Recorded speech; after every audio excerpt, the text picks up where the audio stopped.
दुनिया खत्म करने की तरफ एक 3,900 किलोमीटर का बर्फ पहाड़ बढ़ रहा है। आपको बता दें, अटलांटिक महासागर में एक 3,900 स्क्वायर किलोमीटर बर्फ का टुकड़ा तैर रहा है। ये हिमखंड बर्फ का टुकड़ा पानी पर तैर रहा है। A23 नाम दिया है इसे दोस्तों। यह 1986 में अंटार्कटिका में जो बर्फ जमा है उसी में से एक टुकड़ा टूटकर अलग हुआ था। इसे आप हिमखंड भी कह सकते हैं। बर्फ का पहाड़ भी बोलेंगे तो गलत नहीं होगा, क्योंकि इतने बड़े क्षेत्रफल में अगर गांव बसाया जाए तो लगभग दसों गांव बस जाएंगे दोस्तों। इसीलिए यह दुनिया का सबसे बड़ा बर्फ का टुकड़ा कहा जाता है। और इससे भी बड़ी बात यह है कि यह चल रहा है, मूव कर रहा है अटलांटिक महासागर की तरफ।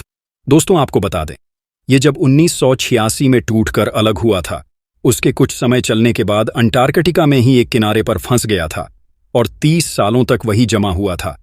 और 2020 में यह फिर से दोबारा चलने लगा, चलाएमां होने लगा है। यह बर्फ का पहाड़ पानी में चल रहा है और यह समुद्र की तरफ बढ़ रहा है। दोस्तों आपको बता दें, इस पहाड़नुमा हिमखंड से पानी में चलने वाले जहाजों को खतरा हो सकता है। दोस्तों अगर यह बर्फ का पहाड़ किसी इंसानी इलाकों के तट से टकरा गया तो बहुत बड़ी तबाही हो सकती है, क्योंकि यह इतना विशाल के है कि अगर किसी भी किनारों से टकराया या वहां जाकर रुक गया तो वहां का क्या हाल होगा, सोचकर देखिए दोस्तों। आपको बता दें, इसकी निगरानी के लिए वैज्ञानिकों ने सैटेलाइट से इसके चलने के दिशा को देख रहे हैं, निगरानी कर रहे हैं। यह यूरोपियन स्पेस एजेंसी से सहायता लेकर सैटेलाइट के माध्यम से इसको देखा जा रहा है। और आपको बता दें, ब्रिटिश अंटार्कटिक सर्विस ये काम कर रही है, देख रही है कि यह विशालकाय बर्फ का टुकड़ा किस दिशा में जा रहा है।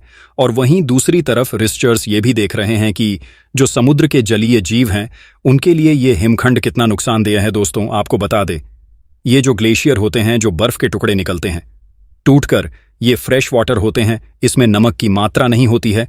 और वहीं दूसरी तरफ समुद्र खड़ा होता है, उसमें नमक की मात्रा अधिक होती है।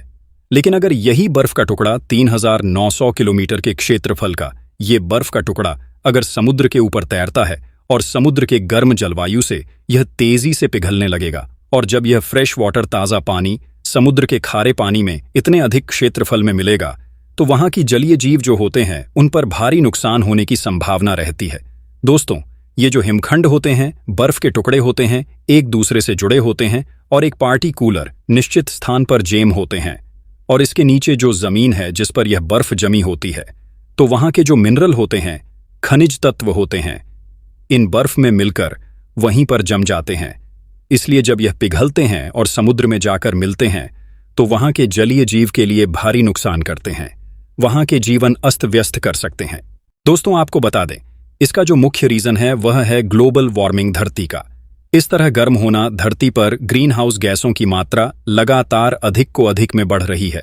दोस्तों आपको बता दें, जिस तरह से यह हिमखंड A23 टूट कर मूंग हो रहा, उसी तरह से भविष्य में बहुत से हिमखंड टूटने वाले हैं अंटार्कटिका महासागर से, और वह टूटकर समुद्र की तरफ आगे बढ़ेंगे और उसके रास्ते में पड़ने वाली हर चीज को कुचल कर खत्म कर देंगे।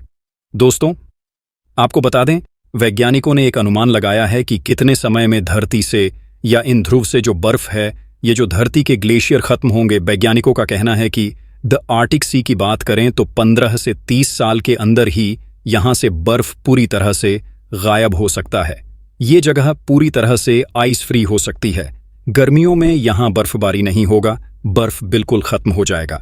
वैज्ञानिकों का कहना है हम 2040 तक यहां बर्फ पिघलता देखेंगे।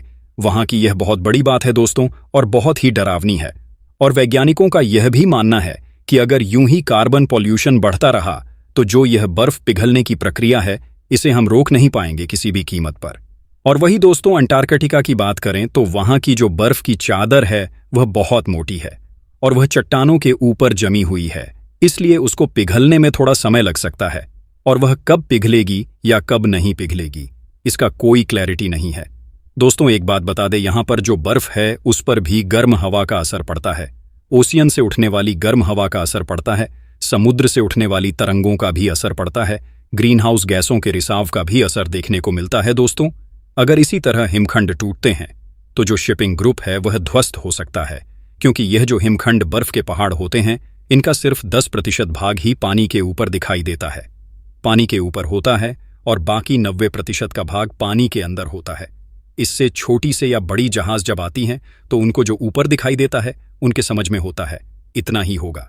लेकिन अगर कहीं सिर्फ से जहाज से नीचे का कुछ भाग टकराया तो बहुत ही विनाश हो सकता है, बहुत ही नुकसान हो सकता है।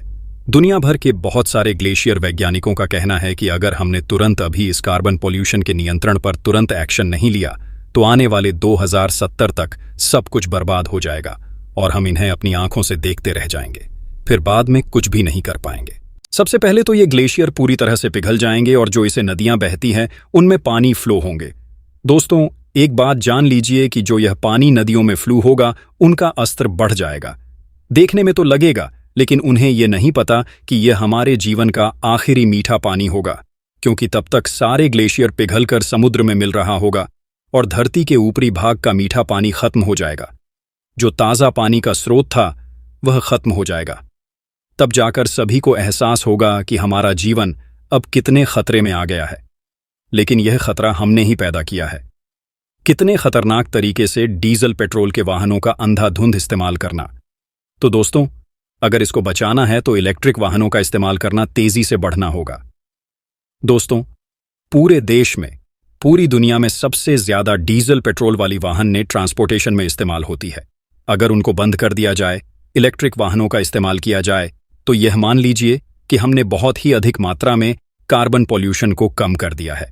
अन्यथा दोस्तों, धरती पूरी तरह से बीमार हो जाएगी और ग्लेशियर जो एक दूसरे से जुड़े हुए हैं, चिपके हुए हैं, वह चट्टाने ग्लेशियर को छोड़ देंगे और धरती से ग्लेशियर का नामो निशान खत्म हो जाएगा।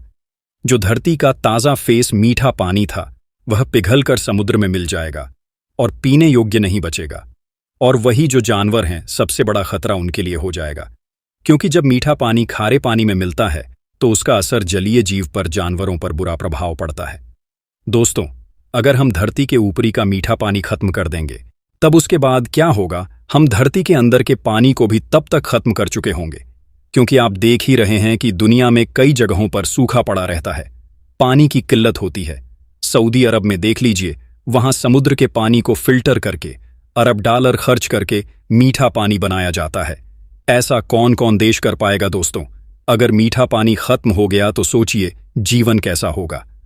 आप अनुमान लगा सकते हैं आदमी इंसानों की जिंदगी कैसे चलेगी, इसका हम पर क्या असर पड़ेगा। आप सोच ही सकते हैं, कल्पना कर सकते हैं।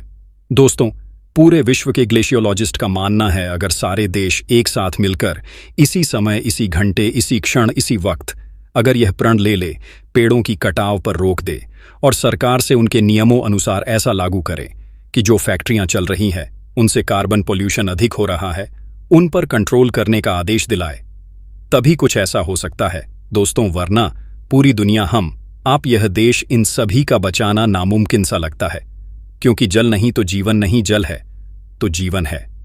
इस पर आपका क्या कहना है दोस्तों? नीचे कमेंट बॉक्स में जरूर लिखिए। तब तक के लिए धन्यवाद। फिर मिलते हैं एक नई वीडियो के साथ। जय हिंद, जय भारत।